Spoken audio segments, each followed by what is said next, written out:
नमस्कार साथियों, अभी मैं आया हूँ रेसिडेंसी पार्क लखनऊ में और ये मैंने टिकट लिया है 25 रुपये का और अभी हम लोग जा रहे हैं पार्क के अंदर। तो हम पार्क के अंदर का इसका आपको नज़ारा दिखाते हैं। पहले टिकट चेक करवा देते हैं। ये बाहर मेन गेट है और ये ही टिकट काउंटर है। मात्र 25 रुपये का टिकट लगेगा इंडियन के लिए और फॉरेनर्स के लिए वो 300 का है। यहाँ पे कुछ पर्यटकों के लिए सूचना है जिसको इंग्लिश में डूज एंड डोज कहते हैं। और चलते हैं, यहाँ पे लिखा है सारी चीज़ें। धीरे धीरे हम लोग आगे चलते हैं। ये बेली गार्डन गेट है, उसके विषय में सूचना है जो कि ये है बेली गार्डन गेट। अभी हम लोग बेली गार्डन गेट से अंदर चलते हैं, फिर इसके विषय में बताते हैं। आज भी वही पुराना है। ये रेसिडेंसी परिसर का भूभाग का मैप है, कहाँ पर क्या है कैसे है।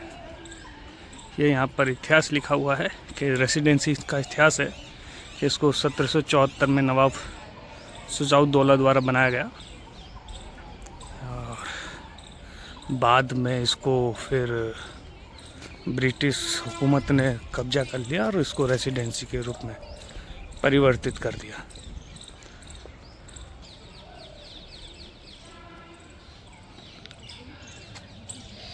कितना मनमोहक है ये तो। आज भी स्ट्रक्चर वैसा है लेकिन खंडर हो चुका है।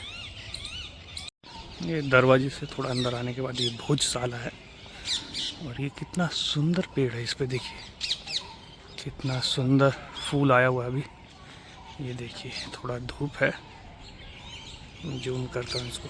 बहुत सुंदर फूल है। और ये है भोजशाला, जिसको दावत खाना भी बोला जाता है, इंग्लिश में बैंकेट हॉल बोल देते हैं। और ये देखिए ये पहले जब नवाबों ने इसको बनाया तो इसको दावत खाना बनाया। दावत खाने में इसके विषय में यहाँ पर जानकारी लिखी हुई है। सादत अली खान ने इसको बनवाया था। इसके अंदर थोड़ा हम लोग चलते हैं, देखते हैं क्या है अभी। ये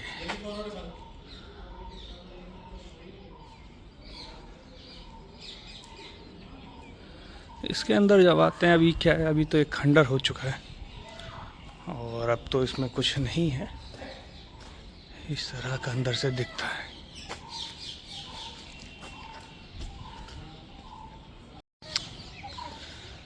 इसका जो पूरा रख रखाव है वो पुरातत्व विभाग लखनऊ रखता है। ये सामने आप देख रहे हैं मेमोरियल म्यूजियम है रेसिडेंसी का। अभी हम लोग वहाँ भी जाएंगे और हम लोग आ रहे हैं उस तरफ से।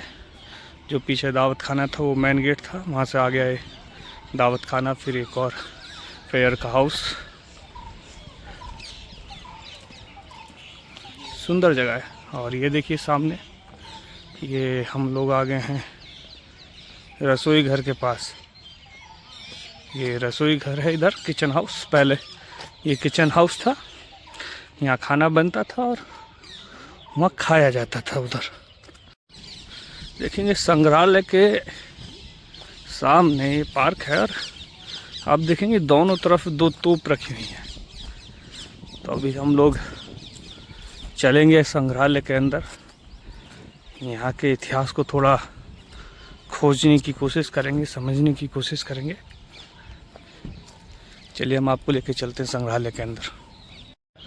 ये था यहाँ का म्यूजियम, जिसको अटल बिहारी वाजपेयी जो हमारे 2003 में प्रधानमंत्री हैं उनकी उपस्थिति में इसको वापस से शुरू किया गया। लेकिन इसके अंदर वीडियोग्राफी अलाउ नहीं था, इसलिए मैं वीडियो नहीं बनाया। बाकी आप देखेंगे ज़्यादातर चीज़ें यहाँ पर खंडर हैं, सब चीज़ें टूट चुकी हैं। अभी गार्ड भैया से बात हो रहा था, उन्होंने बताया कुछ चीज़ें हैं जो देख सकते हैं। तो उधर ही जा रहे हैं हम लोग देखने। जैसे आगे अंग्रेज़ों के ज़माने के शमशान घाट हैं तो वो देखा जाएगा। आगे चलते हैं, देखते हैं। ये देखिए ये म्यूजियम के जस्ट थोड़ा सा आगे आएंगे तो आप यहाँ देख रहे होंगे ये उस दौर के कब्रिस्तान है जिसमें दफनाया जाता था। अभी हम लोग इसके अंदर चलेंगे और देखेंगे। इधर मुस्लिम कब्रिस्तान है, उधर हमको लग रहा है ब्रिटिश हुकूमत जब थी तो उनके हैं। तो एक बार चल के देखते हैं। जो हम लोग उधर से देख रहे थे तो ये बैक साइड में दिख रहा था, ये है सेंट मेरी चर्च और कब्रिस्तान। हम दोनों को कब्रिस्तान समझ रहे थे, लेकिन नहीं, ऐसा नहीं है। यह है एक सेंट मेरी चर्च और कब्रिस्तान, जिसके विषय में लिखा हुआ है कि इसको ये 1810 में बनाया गया और इसको गॉथिक शैली में निर्मित किया गया है। इसके अभी ज़्यादा अवशेष नहीं है, अब छोटे छोटे 2 से 3 फीट, 5 फीट, 7 फीट वाले ही अवशेष बचे हैं जो देखने को अभी मिलेंगे। ये है चर्च, ये चर्च है। चर्च अब खंडर हो गया है। ये सामने आप देखेंगे चर्च के खंडर हो गया, और हमको लग रहा है चर्च के साथ साथ ये जो उस समय के ब्रिटिश समुदाय थे उनके शमशान घाट भी हैं। यहाँ पे देखिए जैसे लिखा हुआ है।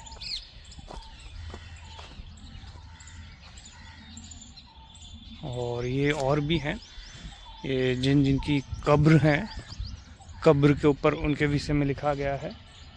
और ये चर्च का यही अवशेष यहाँ बचा है।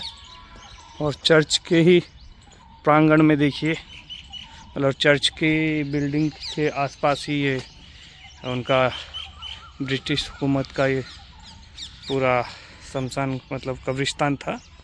इसको हम लोग हिंदू रीति रिवाज में शमशान घाट भी कहते हैं। और ये देखिए जैसे ये कब्र है, ऐसी आपको बहुत सारी कब्रें देखने को मिलेंगी। इधर देखेंगे तो कब्र ही कब्र हैं चारों तरफ।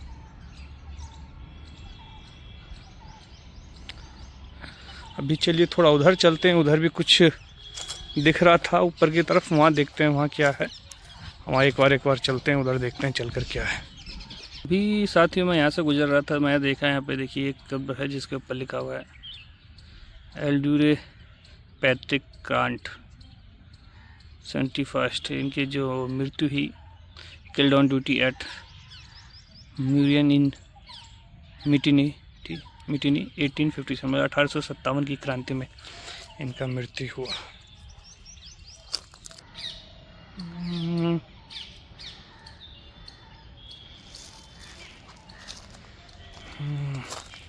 इस तरफ भी कुछ कब्रें हैं जो मैं बाहर से आप लोगों को दिखा रहा था, तो ये आप देख सकते हैं।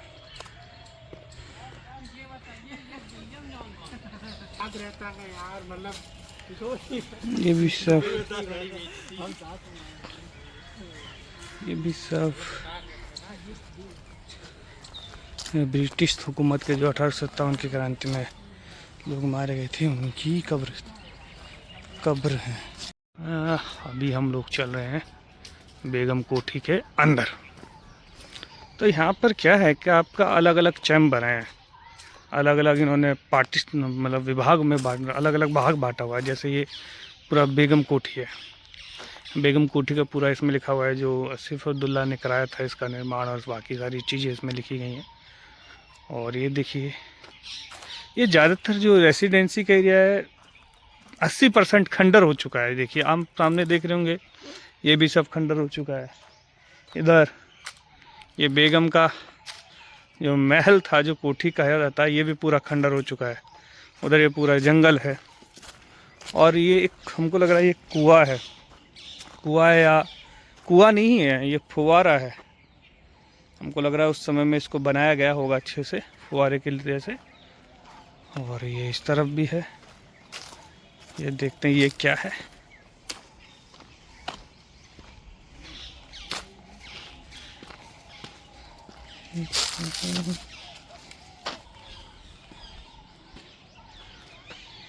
इसमें हम लोग जितना घूम रहे हैं ये उतना ही आप देखेंगे सब खंडर हो चुका है। कितना ही घूमिए, ये पूरा जो एरिया आपको दूर दूर तक दिख रहा है, ये वाला एरिया, ये सब बेगम की कोठी के अंदर है। ये देखिए ये बेगम की कोठी थी। बहुत अच्छा लग रहा है। और आगे भी ये एरिया है, आगे देखते हैं क्या है, आगे देख के बताते हैं।